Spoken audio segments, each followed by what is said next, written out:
Hello বন্ধুরা, মৈনাক চলে এলাম নতুন একটা ভিডিওতে। আজকে এই ভিডিওতে তোমাদেরকে বেশ কিছু সিনেমা সংক্রান্ত ধামাকাদার খবর শেয়ার করব, বিগেস্ট আপডেট শেয়ার করব। কাজেই প্রথম থেকে শেষ পর্যন্ত ভিডিওটা দেখো, ভালো লাগলে লাইক করো, কমেন্ট করো এবং চ্যানেলে নতুন হয়ে থাকলে চ্যানেলটাকে সাবস্ক্রাইব করে। তো সবার ফার্স্টে অভিনেতা যিশু সেনগুপ্তর আপডেটসে আসছি। তো তোমরা সকলেই জানো যিশু সেনগুপ্ত এবং সৌরভ দাস দুজনা মিলে একটা প্রোডাকশন হাউস ওপেন করেছে, যে হাউসটার নাম হচ্ছে ওয়াই সো সিরিয়াস ফিল্মস। এবং সেই হাউসের ব্যানারে মানে প্রোডাকশনটার ব্যানারে তোমার অলরেডি একটা মিউজিক ভিডিও তারা লঞ্চ করেছিল দুর্গাপুজোর সময়। এছাড়াও তারা ওয়েব সিরিজ এবং সিনেমা বানানোরও কিন্তু প্রতিশ্রুতি আমাদেরকে দিয়েছিল। তো তাদের হাউসের প্রথম ছবির অলরেডি খবর চলে এসেছে। এই ছবিটার নাম হচ্ছে খ্যাপা ভাস্কর। এই ছবিতে আমরা দেখতে পারবো দর্শনা বণিক, কিঞ্জল নন্দ এবং বিবৃতি চ্যাটার্জিকে, এবং এই ছবিটা ডিরেক্ট করতে চলেছে অংশুমান প্রত্যুষ। দেখা যাক ছবিটা কেমন হয়, কারণ দেখো অংশুমান প্রত্যুষের ওপর কিন্তু আমাদের ভরসা অনেকটাই কম। এবং ছবিটার নামও খুব অদ্ভুত, খ্যাপা ভাস্কর। মানে গল্পের প্রয়োজনে তো ডেফিনেটলি নাম, যতক্ষণ না আমরা টিজার ট্রেলার দেখতে পাচ্ছি ততক্ষণ বুঝতে পারবো না, কিন্তু নামটাও কিন্তু একটু অদ্ভুতই আমার লাগলো।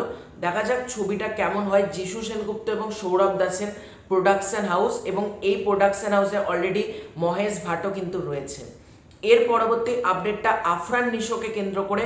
তো আফরান নিশোর আপকামিং ছবি হচ্ছে দম, যে ছবির মধ্যে চঞ্চল চৌধুরী তো থাকছে। এই ছবির নায়িকা কিন্তু চূড়ান্ত হয়েছে। কিছুদিন আগে আমরা শুনেছিলাম যে জয়া আহসান এই ছবিতে নায়িকা হিসেবে থাকতে চলেছেন। তারপর আমরা শুনতে পেয়েছিলাম বিদ্যা সিনহা মিম এবং পূজা চেরির নাম। তো ফাইনালি পূজা চেরি রায়কে আমরা দেখতে পারবো এই ছবির নায়িকা হিসেবে, অর্থাৎ দম ছবিতে খুবই গুরুত্বপূর্ণ একটা ক্যারেক্টার বা নায়িকার চরিত্র আমরা দেখতে পাবো হচ্ছে পূজা চেরি রায়কে। দেখা যাক কেমন হয় ছবিটা। এবং রেদওয়ান রনি যখন পরিচালনা করছেন, আশা করব দারুণ কিছু আমাদের কাছে একটা উপহার দেবে রেদওয়ান রনি। কারণ রেদওয়ান রনির আইসক্রিম বলে যে ছবিটা, সেই ছবিটা আমি পরবর্তীকালে ইউটিউবে দেখেছিলাম, আমার কিন্তু বেশ ভালো লেগেছিল আইসক্রিম ছবিটা। আশা করব এই ছবিটাও দম দারুণ কিছু হবে। এসভিএফ, চরকি, আলফা আই, এই তিনটে প্রোডাকশন হাউস মিলে কিন্তু এই ছবিটাকে প্রডিউস করছে। দেখা যাক ছবিটা কেমন হয়। ঈদ উল ফিতরে ছবিটা মুক্তি পাবে। এর পরবর্তী আপডেটটা সিয়াম আহমেদকে কেন্দ্র করে। তো সিয়াম আহমেদের আপকামিং ছবি হচ্ছে রাক্ষস, যে ছবিটা ডিরেক্ট করতে চলেছে মেহেদি হাসান হৃদয় এবং প্রডিউস করতে চলেছে বরবাদ খ্যাত প্রডিউসার শাহরিন আক্তার সুমি, অর্থাৎ রিয়েল এনার্জি প্রোডাকশন হাউস। তো এই ছবিটার কি আপডেট?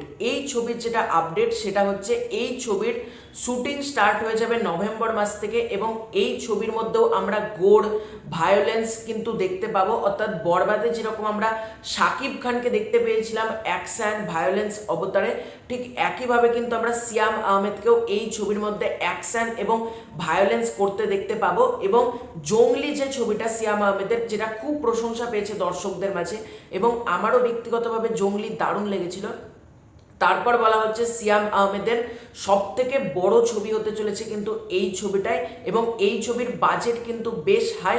আশা করব ছবিটা দারুণ কিছু হবে, এবং এই ছবিটাও রিলিজ করতে চলেছে 2026 সালের ঈদ উল ফিতর অর্থাৎ রোজার ঈদে। দেখা যাক সিয়াম আহমেদ তো একজন দারুণ অভিনেতা, কিভাবে মেহেদি হাসান হৃদয় সিয়াম আহমেদকে প্রেজেন্ট করে।